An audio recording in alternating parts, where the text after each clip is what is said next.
क्या आपने कभी सोचा है कि क्या अदर यूनिवर्सेस भी एग्जिस्ट करती हैं जो हमारे अपने यूनिवर्स से बिल्कुल अलग हैं? Well, you are not alone. Multiverse की कॉन्सेप्ट ने सदियों से साइंटिस्ट्स और फिलोसोफर्स को आकर्षित किया है, लेकिन सवाल यह है कि क्या मल्टीवर्स वास्तव में मौजूद है? इस प्रश्न का उत्तर देने के लिए हमें पहले यह समझना होगा कि मल्टीवर्स क्या है।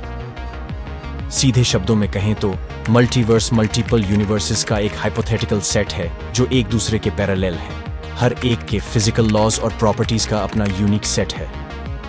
एक थ्योरी जिसे मेनी वर्ल्ड्स इंटरप्रिटेशन के रूप में जाना जाता है सुझाव देता है कि हर बार जब कोई डिसीजन लिया जाता है तो यूनिवर्स मल्टीपल वर्जन्स में स्प्लिट हो जाता है। प्रत्येक यूनिवर्स का अपना एक डिफरेंट आउटकम होता है।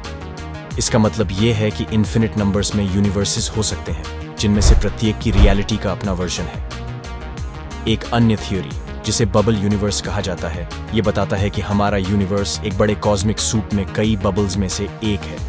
ये बबल्स लगातार अस्तित्व में आ रहे हैं और बाहर निकल रहे हैं, जिससे न्यू यूनिवर्सेस का निर्माण हो रहा है। यदि मल्टीवर्स एग्जिस्ट करता है तो यह सवाल उठता है कि हम इन अन्य यूनिवर्स का पता कैसे लगा सकते हैं या उनके साथ कम्युनिकेट कैसे कर सकते हैं।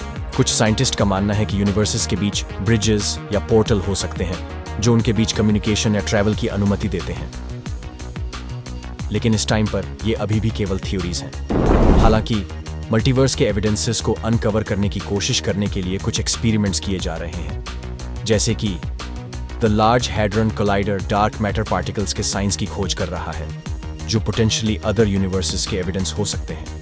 साइंटिस्ट का मानना है कि मल्टीवर्स वास्तव में हमारे अपने यूनिवर्स के फ्यूचर के लिए आशा प्रदान कर सकता है। यदि इन्फिनिट नंबर में यूनिवर्सेस हैं तो संभावना है कि उनमें से एक में जीवन के पनपने के लिए एकदम सही कंडीशंस हों, जिससे हमें लंबे समय तक जीवित रहने की संभावना मिलती है।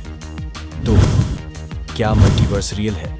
सच तो यह है, हम निश्चित रूप से नहीं जानते, लेकिन हम इसके रहस्यों को जानने की उम्मीद में ब्रह्मांड का पता लगाना और एक्सप्लोर करना जारी रखते हैं। शायद एक दिन हमारे पास डेफिनेटिव आंसर होगा।